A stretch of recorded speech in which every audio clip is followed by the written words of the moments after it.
if you don't really understand paragraph 1, that's a you problem, not a passage problem. It's like go back to read the paragraph. Go back and read it.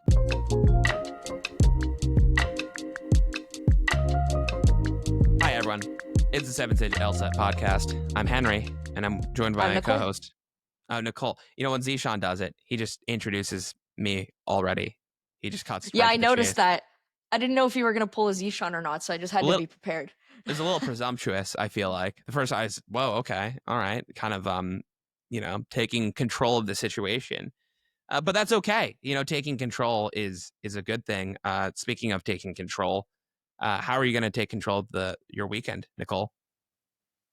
What a fun way of framing it. How am I going to take control? I'm just going to let the universe take me where it takes me. But I'm going up to the lake this weekend. I'm excited. Going to be doing hopefully some swimming. I don't know. The lake's pretty cold.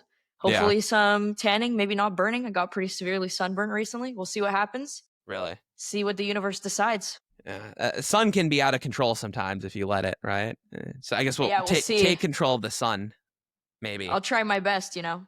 We'll do a sun dance for bronze instead of red. Okay, right. Yeah, exactly. Sun dancing for what kind of sunscreen are we rocking with nowadays? If we rock with any sunscreen, you guys use Supergoop? I've never used Supergoop. I see the TikTok hype. I'm a classic banana boat from Safeway, SPF 30. Maybe that's why I was severely burnt because I didn't put enough. Maybe I need the 100, SPF 100. Yeah. I feel like Supergoop was everywhere like 2 years ago. Now it's not anymore. I don't know. What sunscreen user am I? Actually don't know. I haven't used a sunscreen in a while. It's bad. I used to be all about sunscreen. Are you going to be using sunscreen this weekend? Is that how you're taking control of your weekend? I think it's going to be cloudy this weekend. Maybe I'll start by, I could make a plan to put on more sunscreen so I don't, the sunscreen, I don't really burn that easily, but it's more of like a 20-year game plan from now, right? Oh. Where it's all, the damage of the sun doesn't appear right now, but it will appear down the line.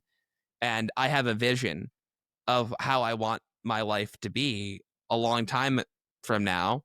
And so I like to break it up into little chunks, right? I like to try to figure out, well, how can I look young when I'm 40? And maybe one of those steps would be, putting on sunscreen. Completely unrelated to what we're talking about today. But what are we talking about today? Well, that was actually a pretty good segue because we're talking about how you can take your long-term goals, your target score on the LSAT, let's say, and break it up into much smaller daily chunks, kind of like what you're describing with the sunscreen. What a segue landed there. Nice. Wow, what a coincidence. That's crazy. Yeah, what a coinky-dink. We're talking purposeful studying today, how you can create a study schedule that is very narrowly focused on the things you want to improve on. Because let's say you listener out there, let's talk about maybe what isn't the most ideal purposeful studying. Let's say you've been showing up to your study sesh, you sit down every day, you do a full length section, timed, you glance at the stuff you got wrong, you're like, oh, okay, I see why I got that wrong, cool. Pack up your stuff, that's the end of the day. Next day, same thing, full section, you're like, okay, I got 3 wrong, oh snap, I see why it should have been D, not writing anything down. All right, to the next day. That's maybe not ideal because you're not doing anything purposeful to improve in the days in between. So maybe we could talk about things you could do better to structure your study plan. What are your thoughts? You don't want to just blindly do problems and tell yourself you'll do better, right? That's tomorrow. I'll do better tomorrow. What was it's like? If not today, then when? If not me, then who? I don't know. Is that related? I don't know. My quotes have been off lately. Yeah, but what is purposeful? Right. So a lot of times when we're studying, what we want to be doing is we want to be making a plan and anticipate what will come next. And so usually the way you do that is it starts by getting a couple of questions wrong, because you got to get questions wrong to figure out what you need to work on. But after you get those questions wrong, you want to think, well, why did I get them wrong? And then what can I do in the future, the next time I see a question like this, to get it right? So easy example here. This is the classic one that worked for me, was I kept on thinking that many meant most. And so I just told myself, hey, look, every time I see the word many, let's just make that number 2. Right? Many and some. I think 2 is many. 2 is many, right? And it helped a lot for me. So every time I saw the word many, I said, all right, 2. And that was a good plan. And that plan helped me. And so the idea, or I think what we're going to be aiming for is going through maybe one track, right? In this case, I think it'll be conditional reasoning. What types of plans can you make, or little bite-sized studying elements can you string together so you can get the question right, get a sufficient assumption or a must be true question right, and not just tell yourself, oh, I'm going to do this better next time. Mm-hmm. And just like Henry mentioned, that starts by really spending time with your analytics, not just like Mm, taking a look like, oh, I got these 3 questions wrong. Okay, on to the next. But actually sitting with those questions you got wrong, seeing if you can draw a common thread. Like, I am not great at, let's say, conditional reasoning, what we're going to be talking about, or whatever it may be. I'm not great at labeling the conclusion. I'm not great at identifying a paradox in an RRE question. Draw that thread first, and now you have your concrete endpoint for which we can help you make a more specific plan. Because you can't just be aiming for like, okay, I'm going to get like, 12 more questions right tomorrow. It has to be something specific that you can focus on and do actual concrete things towards. So, okay, you let's can't talk just conditional say reasoning. better skin. You got to look deeply at the mirror. You got to see Uh-huh. those pores, those sunspots, Oh, no. and make a plan to fix them. Maybe not the pore. I can't. We can't do much for pore, but sunspots we can do. Right? We can do that. There's something we can I'd adjust. rather not do that. I never want Yeah, to me see my neither. skin in 4K up close. This is Yeah, already I know. scary enough. The podcast camera is scary as is, I let know. Well, because alone there's no Zoom touch up my there's no appearance feature retouch here. It's filter. ridiculous. I Yeah. know. It's ridiculous. I know. It's horrible. Whatever. All right. So in any case, let's talk conditionals. Maybe we could stop. Look, so conditionals are pretty important for a number of different LR questions. I think they're probably most central for things like your pseudo sufficient assumption, pseudo sufficient assumption, must be true, inference questions, and probably parallel reasoning questions. I'd say those are probably Mm-hmm. like the heavy hitters. Um, and I guess step one when you're doing conditionals, or when you're looking at a problem that uses conditionals, is you really want to know how to translate. I think translation is by and large a lot of people's biggest issue when it comes to conditionals. There's a lot of different ways to say the same thing. And so we want to try to make sure that every time we read a sentence, even if it's written not the way we want it to be written, we know what it means. Does that kind of make sense? Mm-hmm. Does that align? Yeah, absolutely. So step one would just be like learn your indicator words so that you know Mm-hmm. how to translate an individual sentence. And some tips for those of us who want to start at that step one. You can visit the core curriculum. So in the foundations, the conditional and set logic module, that's all about like group 1, group 2, group 3, group 4. You learn all the words, you do all the little exercises. But maybe beyond that, you could also have flashcards of your indicator words. You can make a cheat sheet of your indicator words. Something I recommend a lot, similar to like if you're learning your flaws or something, maybe have a cheat sheet where for each word you write yourself an example sentence that you made up yourself. And then, Mm-hmm. the little translation. Because the ultimate way to solidify your knowledge is when you have to make up the example yourself instead of just looking at the example that was given in the curriculum. So yeah, step one, learn your words in whatever device that looks like for you, flashcards, cheat sheet, whatever. So now you're equipped to take a look at the translations. Now, how about practicing the diagramming? So step two, what can we do for step two, Henry? Yeah. So when it comes to so after you've translated, you know what the sufficient condition is and what the necessary condition is. And so you just want to make sure that when you're diagramming, you're putting the sufficient condition on the left and then the necessary condition on the right. And I think when you are doing conditionals, the reason why I really recommend translation is sometimes when we think about the content of the conditionals, it's really easy to confuse the sufficient and necessary, right? Where you say, like, oh, right, if apple, then fruit. That's pretty easy for most people. And people can kind of intuitively understand that every time you've got a fruit doesn't necessarily mean you've got an apple. But every time you have an apple, that Mm-hmm. means that you have a fruit. Looks easy enough. But then when you translate that, apple goes on the left and then fruit goes on the right. That's a little bit harder to recognize what the sufficient necessary is, or what how you work with the conditional, when they say like you can't get a good score unless you study, right? And then you start thinking, well, wait a minute, what does that actually mean? Right? Like, does that mean if I study, I'm going to get a good score, and if I don't get a good score, it means I didn't study? No. If you learn to Mm-hmm. translate that, what you'll find is that good score goes on the left, the same as apple, and studying goes on the right. So merely studying doesn't mean that you're going to get a good score. And if you don't get a good score, that doesn't necessarily mean you didn't study. But it's hard to do that like with English. So that's why translating and diagramming things out is helpful, because you Mm-hmm. divorce yourself from what you know about the content and just look at the relationship as presented in the diagram. Does that kind of am I making sense Yeah. there? Am I aligning? Absolutely. Absolutely. So if you've learned your words.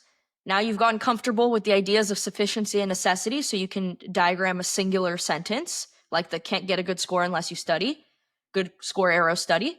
Now maybe next step would be practicing chaining up when you have multiple conditionals. So now maybe you dive into like actual questions, like an MBT, let's say, where you'll Yeah. have multiple sentences that all involve diagramming, and you can practice writing out each line. So like sentence 1 would be this, arrow that, sentence 2, this, arrow that, and see where you see those shared elements that can be linked up into one larger idea. Something I would do to actually practice this is make up like a giant dummy argument. I know there used to Mm, be one, like a Game of Thrones one in the curriculum. I don't know if the same page is still in there, where it was like, well, Daenerys is blonde. All blonde people ride dragons. You can't ride a dragon unless you have a saddle. And it was just like 12 sentences in a row. And you okay. had to diagram, and it just became like a gigantic branching thing. And so, nothing stopping you, listener, from just writing out like 10 random sentences with indicators and practice chaining them all into just some giant structure. Yeah, I think it's wise when you're starting out too to just try, if you see conditionals, just try to diagram it just so you get used to it. At some point you're not going to need to diagram everything, but just try to get those reps in so you can just learn to look at these sentences just based on like what's on the left side and what's on the right side, because that is the most straightforward way to do it. And then when you encounter your must be true questions and you're diagramming everything, eventually you might find that you diagram everything, but maybe only a couple answer choices are relevant. And so Mm-hmm. maybe what you could then transition into at some point is you read the entire stimulus first, and then you look for answer choice, like, or not answer choices, excuse me, conditionals with a repeated idea. Right? If I say every apple's a Mm-hmm. fruit and every table has legs, I don't know. There's not Mm-hmm. much to do with that because there's like no repetition of concept. But then if I say and every fruit is healthy, okay, right? We're in business. Apples, fruit, healthy. So maybe try Mm-hmm. diagramming that out. Like I think that could be like another good like element afterwards. Diagram everything to begin with, so you get the repetition. But I know some people say like, oh, I don't want to diagram everything; it's too exhausted. You read everything, and Yeah. then yeah, Yeah, absolutely. And some students, eventually you'll get to the point where you see a sufficient assumption or like a PSA rule question, and you feel comfortable, like, oh, I already can spot the gap. I don't need to diagram anything out. That's totally okay. But you also might want to be comfortable with the potential scenario that you're going to get like a gigantic stimulus with a ton of different indicators, and you might not mm, immediately see a gap popping out at you, in which yeah, case you want to feel safe with the idea that I might have to actually diagram some stuff. So it's kind of like yes, riding a bike. Well, I guess it's not like riding a bike. You might want to like flex the muscle every once in a while. So the yeah, opposite of riding a bike. So right, in yeah, case on test day you get some crazy stimulus and you're like, oh my God, I can't tell what the gap is in this, like be ready to diagram if you have to, but it doesn't have to be your mm. go-to in every single question if you're one of those people. I don't know. I diagram like every conditional related question. What do you do that, Henry?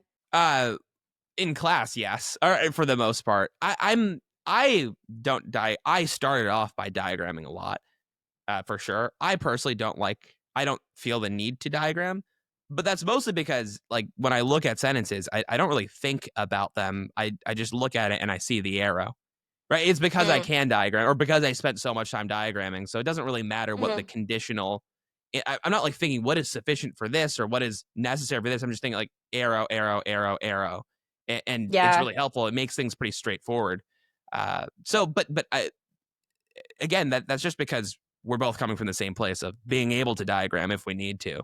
Hmm. Yeah, yeah. I think Absolutely. too sufficient assumption questions are tough because, and we could segue into like another thing, because maybe you do know what a right answer choice is, or you have a prediction, you're pre-phasing what your answer choice is, whether it's sufficient assumption or must be true questions. Another thing that is helpful, I think, if you really want to develop some mastery, is to anticipate what wrong answers will look like. Hmm. Know what the trap will be. If you know, oh yeah, I've got to prove that apples are healthy, so I need a rule that says like if X then healthy.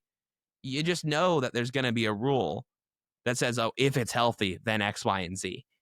It's Hmm. flipping sufficient and necessary condition. So just being cognizant that you're going to get answers like that, and expect them, right? Know that there's not, I was going to say what to do. expecting, but no. But expect the expected, right? Like Yeah. learn to expect the expected, I guess you would say, right? Where it's like, yeah, it's what they're not going to throw anything. Everything's the same. It's all the same. Yeah. Yeah. And I mean, if you're starting out and you're afraid of those kind of traps, like a flip, maybe in the beginning, when you're still in the weeds of diagramming, anticipate those traps by, taking the contrapositive. So let's say you figured out your sufficient assumption, Yes. take the contrapositive. Now you got both options to look at, sorry. If your answer choice is anything besides those two contrapositives, automatically eliminate. Now you've taken out some of the stress because you're prepared for the contrapositive. You're not going to confuse that with a flip or something. Yeah. So, identifying those traps. Similarly, if you're in the weeds of diagramming and you're doing an MBT question, let's say, and we know, let me think of a good example. Like, let's say you have an argument where it's like A arrow B, B sum C, and it's an MBT. Like, that's part of the argument somewhere. Yeah. Click on your logical flaws part of your brain and be like, okay, if I see any answer choice that says A sum C, I know that's not a valid inference because I can't ever go like full conditional, then a sum statement and draw a sum between the two. So that could be anticipating your traps by just recognizing those flawed argument styles that they try to trick you with. Yeah. Yeah. All before some, no inference. Some before all inference. Little phrase like that. I guess, maybe this is a good side note, but passively, I think it can be helpful just in real life while you're on the bus or the train to think about why conditionals work the way they do. Like, why is it that if I have a necessary condition, I don't automatically have a sufficient? Oh, if it's a table, it's got legs.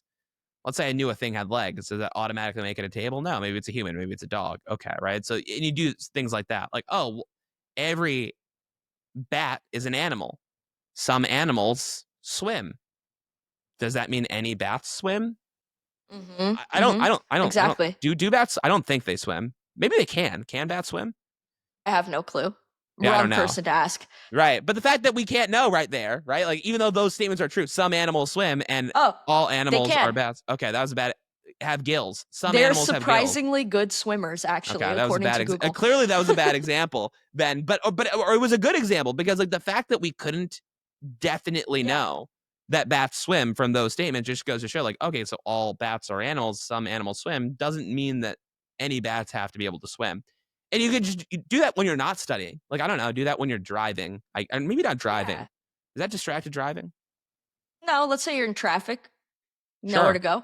Yeah. Think about bats and swimming or sunscreen. That Exactly. too, right? If you take nothing away from this session. Yeah, exactly. I'm trying to think about a sunscreen conditional, but yeah, exactly. So I think doing some of that passive studying in conjunction with like the step-by-step makes a lot of sense. But in any case, all right, so we were at anticipate problems. I don't know. Is there anything more than anticipating problems? I don't know. I think at that point, you're pretty prepared to start working in your drilling. But I guess we can, add an intermediate step. I think a lot of students will jump straight into like timed max difficulty questions because they're like, I got this. So once you've mastered the concept, maybe first thing you want to do is ease into it with some untimed questions. Yes. And then only when you've mastered the untimed questions, then maybe you jump into your timed drills. Do you agree? Yeah, I agree. Especially too, a lot of the easier questions I think can be almost done through intuition, where you can just look at it. I mean, necessary assumption I think is like a huge like culprit of this, where some of the easier necessary assumption questions you just kind of look at it and like, oh, this has to be the case, right? And so kind of begets like the quote unquote must be true method. I'm not using beget there, right? Maybe I am using beget there, right? But the problem is then you get to the harder questions and there's not an intuitive must be true method. And say, oh, I know I need to negate. Let me try negating. But you have no familiarity with how negation really works because you've only tried it on the hard questions. So making sure that you're applying those principles that we talked about on the easy questions is pretty good, right? Like, oh, sufficient assumption, right? Let me try diagramming it out, or at the very least, I see a gap. I'm anticipating a problem, right? They're going to flip sufficient necessary condition. Oh, there it is. And so you just have those repetitions on the easy questions. So then you can apply it on the hard ones. Absolutely. And vice versa. Some students, I feel like, do the opposite. Like they treat easy, medium questions using the techniques taught in the curriculum. Then they see that a question is 5-star. Like they create a drill 5-star questions. They're like, oh, snap. I have to tackle this completely differently than anything Yeah. I've ever seen before. Once somebody in the chat of one of my class, not adding, like, not to out them, I'm just like thought this was a really good example. They were like, okay, the rule of thumb on the LSAT is whenever there's a 5-star question, it means tackle it exactly the opposite of what you think you should do. And it's like, no, it's still the same method. You shouldn't treat a 5-star, 4-star question any differently than another. It's just be more cognizant of the traps. The reason it's that hard is because Yeah. there's a really attractive trap. So that just, tells you got to expect the expected, as Henry would say, but don't use any like crazy new method or do the opposite of what you thought you should do. Yeah. Usually when you feel like you're thinking on this test, it's a sign that something went wrong. Like, I don't know. I know I say this all the time, but like someone emailed me about it and I was like, yeah, I like that. I'm like, it's true. It's like, if you have to take a lot of steps to think it through, maybe we didn't quite read the stimulus correctly, or we're not seeing the stimulus in the correct way. A lot of the really hard questions, they are hard, but as you mentioned, they're kind of just dressed up easy questions where the right answer just does what you would expect it to do with one degree of reasoning, instead of saying like, oh, like, given the perfect conditions and this is the case, and then I'm, giga brain mega genius. It's actually just like, oh yeah, this weakens the argument. Right? It's just an alternative explanation, X, Y, and Z, et cetera, et cetera. There's a couple questions though that I think are hard, but those are the exception. Yeah. Yeah. So I guess that's how you would break down one weakness into a series of very purposeful steps. Yeah. So, case study, if you listener are struggling with conditionals, then this was the perfect kind of plan for you, I guess, to start with your indicator words, practice your sufficiency necessity relationships, chaining up conditionals, pre-phrasing sufficient assumptions or inferences and expecting those traps, and then taking that to the context of an untimed question, and then finally your timed questions. And I think that's a really solid plan. Maybe we could do something similar for like an RC situation. So what's a sample issue that maybe somebody would have in RC? Wow, where to begin? RC is tougher, but sometimes I just feel like I hit the same notes all the time. But one thing I would suggest is that step one is to understand the passage, and so don't always spend more time in the passage if you think you're gonna get questions wrong, right? Which I guess that's why you're here. You're probably getting some RC questions wrong to begin with. More time in the passage is better. So I would probably say, like, if I was studying, I would start by doing untimed reading of the passage. I read until I feel like I'm pretty confident I know what this thing is saying. And if I don't know what this thing is saying, I go back. I reread the paragraph. I reread as I go. I'm monitoring as I'm reading. So instead of just trying to tackle everything at once, just focus on, like, let's learn to really read and understand. I guess we could break it down even further. Something that I always have to tell myself I don't know, this happens in classes all the time too, where like we're all reading a passage and then I'll read 3 sentences. I'm like, I'm not reading this at all. Like, I'm like, I couldn't regurgitate these sentences. I don't really know what just happened here. Because it's hard when you're reading out loud too, like in class, of course. Yes. But yeah, right. Exactly. You're reading out loud, or even when I'm just telling them to read we're all reading on our own. I'm just kind of looking through it. I'm like, what am I doing here? I got to refocus. It's just something that you need to constantly tell yourself to do it and focus in. If you can't regurgitate the paragraph to some degree by the time you get to the end of it, that's a sign you got to go back. And by regurgitate, not word for word, but just hit on the big topics. And so, yeah, that would probably be my first step, is like to try to force yourself to learn to read with focus and intention. Yeah. Intention, maybe, I guess you could say. Absolutely. And kind of similar to what you're talking about, I think another red flag in like something a lot of students do naturally is they'll read the whole passage, like first sentence to last sentence, fly through like as if you're reading a book, like on your own time, and just be like, yeah, by the end, all of this is going to make sense. I've definitely been in that boat where I'm reading like the beginning of the paragraph, let's say, and I'm like, okay, not totally sure what's happening yet, but I'm sure eventually it'll make more sense. You just keep going. Yeah. It never makes more sense. No. If you don't understand it now, it's not going to get easier 2 paragraphs in when there's like tons more info now. So that's why we really preach on 7Sage and like in classes to break up your passage into chunks. So you're mastering one paragraph. And then, like Henry mentions, once you've mastered that paragraph, only then do you say, okay, time to the next. Because otherwise you're just adding, what do they say? Like flame to the garbage, like a dumpster fire. Like you're just fueling the dumpster fire with each paragraph. Yeah, we're digging fires here. Yeah. Yeah, Whatever yeah. that means. Yeah, exactly. No, or digging fires or adding holes or something like that. Yeah, Or I don't sure. know, something along those lines. But yeah, that's exactly right. It's also too because I mean these are real passages. People write to communicate an idea. They're not writing to confuse you. So usually the way people write to communicate an idea is by building from the first paragraph up to the next paragraph up to the next paragraph. And so as you said, if you don't really understand paragraph 1, that's a you problem, not a passage problem. It's like go back to Yep. read the paragraph. Go back and read it. Now, if you're not like understanding why sometimes they give you two paragraphs that don't obviously seem to go together, but that's like an intentional point of the writer to say like, hey, look, these two things are different. But you wouldn't know that if you're not going to be able to differentiate the two until you realize just like how many passages are actually written in I don't say a straightforward manner, but the idea underneath them is pretty easy. So I guess easy. I hate saying easy, but sure, I'll say easy. Why not? Why not? Simple, simple, Hmm. simple, but not easy. So after you focus on reading, maybe that's your step one, and that can be your metric, and also recognize too. It's like just because you understand the passage, that doesn't necessarily mean that you're going to get a good score. And so, but that doesn't mean you haven't improved either, right? So if you focus, I'm really focused on the passage. Maybe it's not translating into a good score. You might not be doing anything wrong because answering the questions is also difficult. And so Hmm. I guess we could talk about some tips or strategies for answering questions. Yeah. I think actually something that transitions between those things, like I understand Oh, the okay. passage too, Yeah. I can answer every single question, is like learning to recognize certain things in the passage that are going to come up in the questions. So, for Mm, example, to your point about like the author's intention of ordering yeah. certain paragraphs, learning, yeah, you can understand the entire content of the passage and be able to re-say it in your own words, but also recognizing important things like where is the author's perspective coming in, like in Yes. which paragraphs is the author trying to persuade me of something.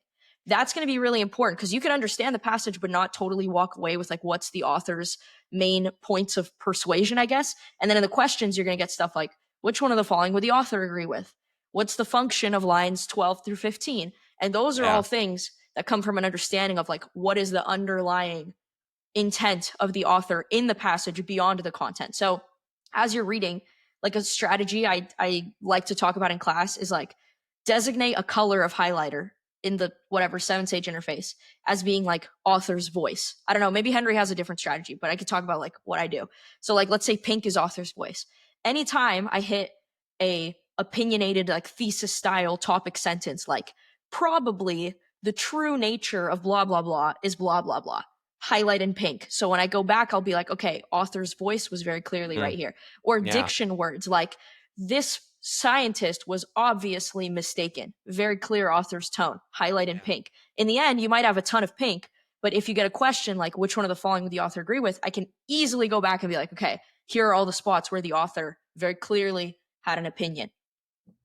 What do you think? Do you what kind I of methods do you do? okay. So for me, I'm not a highlighter at all. I like your strategy. But I guess what I would ask then is when they ask you, like, what would the author believe? Do you go back to your highlight very much? Or do you just look at the answer Okay, choices? so here's my thing.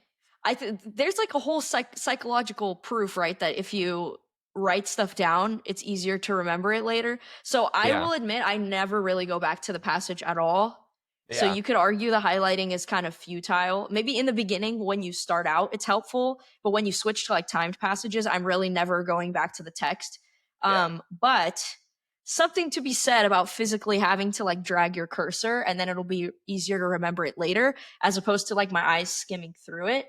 It's not Yeah. like my whole text ends up being pink or something. It's like very specific spots and words Yeah. like speckled throughout. I feel like it just helps me remember. I don't know. So you No, I highlight think nothing at all?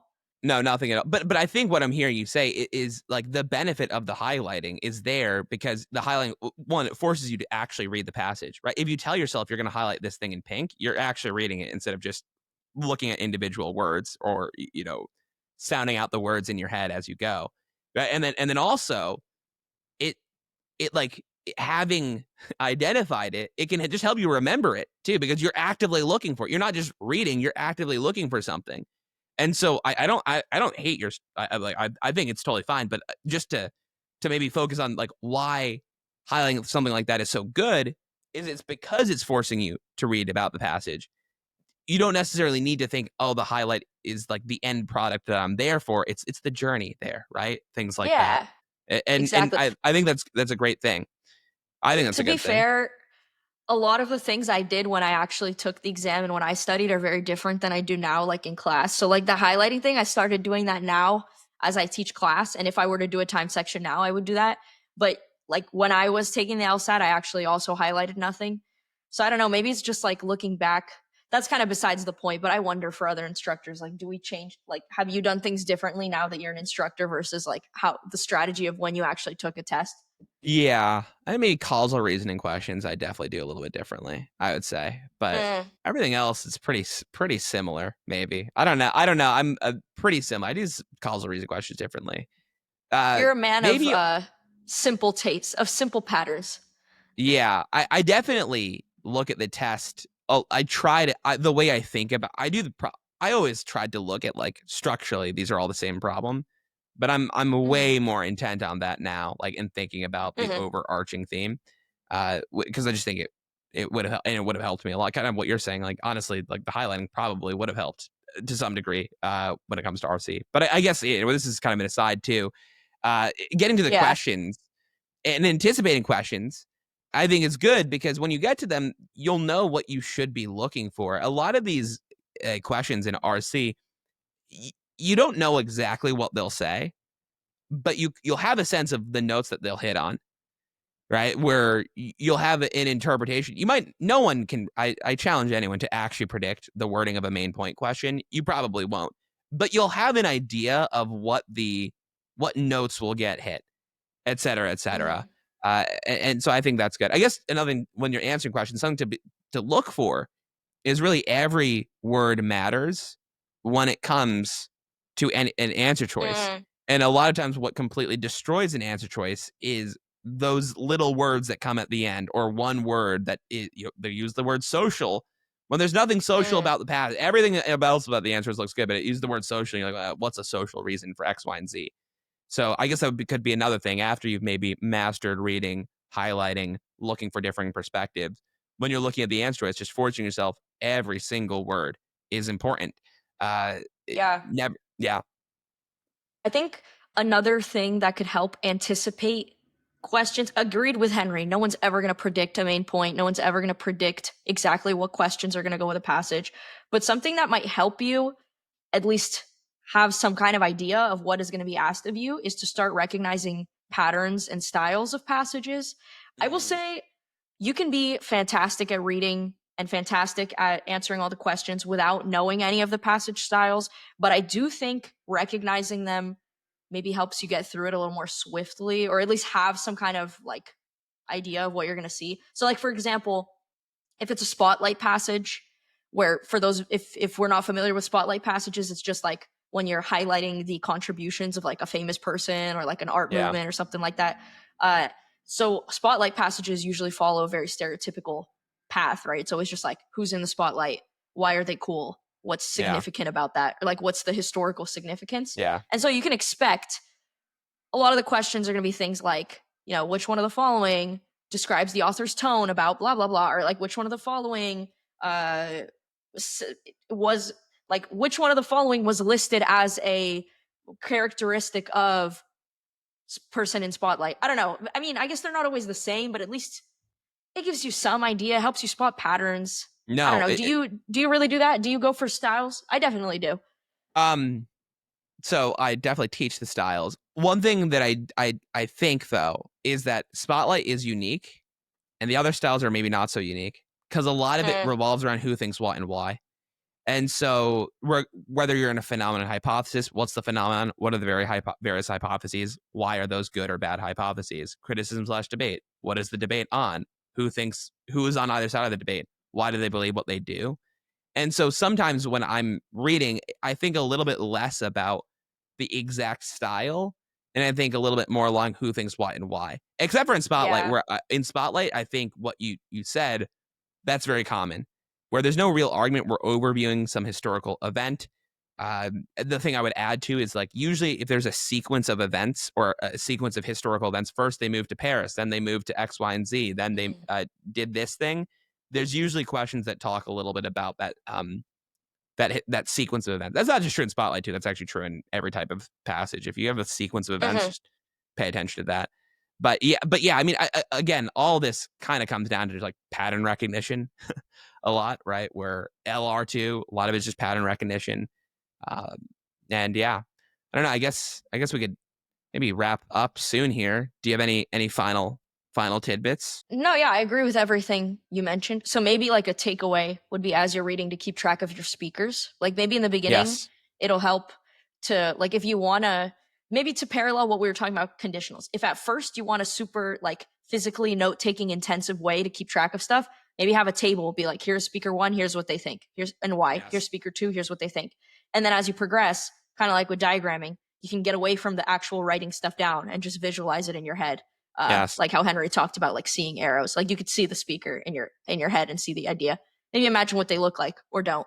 So yeah, so basically point is find those things that you're struggling on as you're doing PTs or sections and find a way to break it up into purposeful steps, whether that be like starting more like on the intensive note-taking, slow, focused side of the spectrum towards the internalized note-taking, more like, from writing stuff down to keeping it in your head, but still doing the same process either way.